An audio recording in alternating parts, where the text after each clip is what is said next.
Oui, bonjour, bienvenue à cette consultation publique, consultation écrite là, de 15 jours en vertu des arrêtés ministériels liés à la COVID-19. Donc, aujourd'hui, nous sommes ici pour vous expliquer les tenants et aboutissants du projet de règlement 1674-20 visant à modifier le règlement du zonage 1528-17.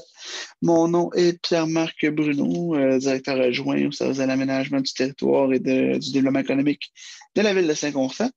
Donc, c'est moi qui vais être avec vous aujourd'hui pour cette présentation.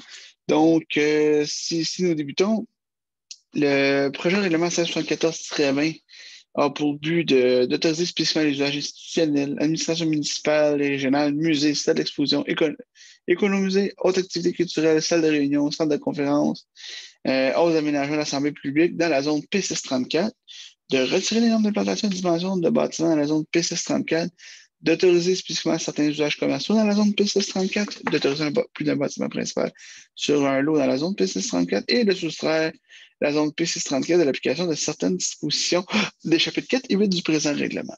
Donc, ce qu'il faut savoir pour la zone P634, c'est la zone qui est sous propriété à 100% de la ville de Saint-Constant, donc parc des citoyens et château d'eau.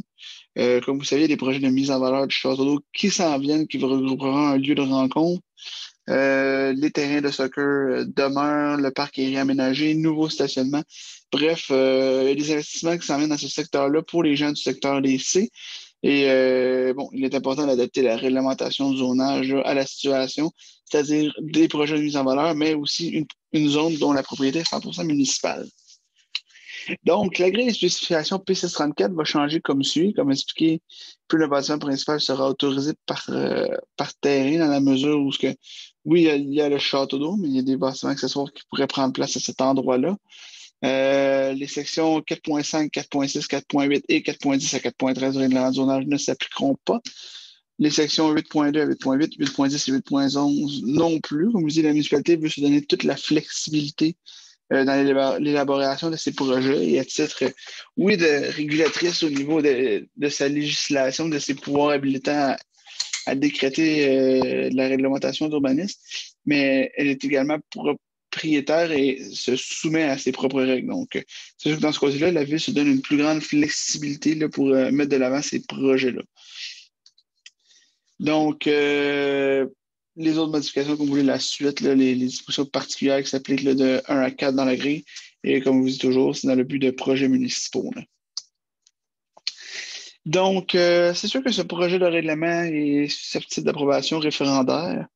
Il est possible pour un groupe de citoyens et de citoyennes de réclamer une procédure d'approbation pour leur zone ou l'ensemble des zones ou l'ensemble de la municipalité, le cochon avant l'adoption d'un règlement ayant pour but de modifier certains objets des règlements de zonage ou de lotissement.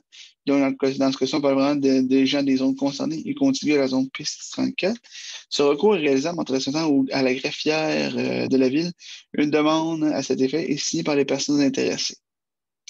À la suite de la consultation publique, la consultation publique, évidemment, qui est en ligne, une consultation écrite de 15 jours, le conseil adoptera un second projet de règlement incluant, s'il y a eu des changements.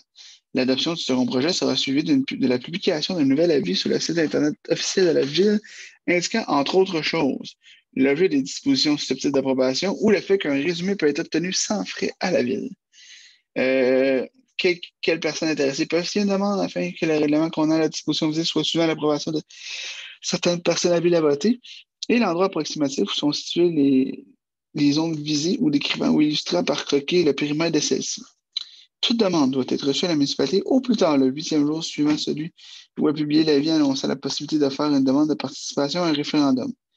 Toute personne qui, à la date d'occupation du second projet, n'est frappée d'aucune incapacité de voter et qui remplit dans un premier temps une des trois conditions suivantes est habile de signer une demande, à savoir être domicilié ou être propriétaire d'un immeuble ou être occupant d'un lieu d'affaires dans une zone d'où peut provenir une demande.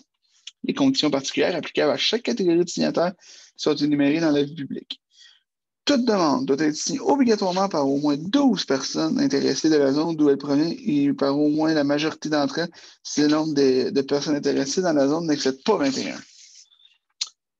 D'ailleurs, une demande doit indiquer clairement la disposition qui en fait l'objet lorsqu'une disposition est applicable à plus d'une zone. La demande doit mentionner la zone à l'égard de laquelle la demande est faite, la zone d'où elle provient, l'intention des signataires de vouloir soumettre la disposition identifiée à l'approbation des personnes habiles à voter concernées.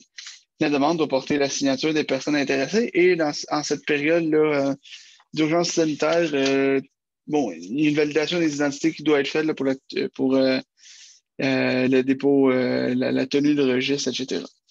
Donc, je vous invite à communiquer avec le service du greffe si vous avez des questions supplémentaires concernant ce projet de règlement au greffe@saint-constant.ca, greffe@saint-constant avec un trait d'union dans le milieu.ca.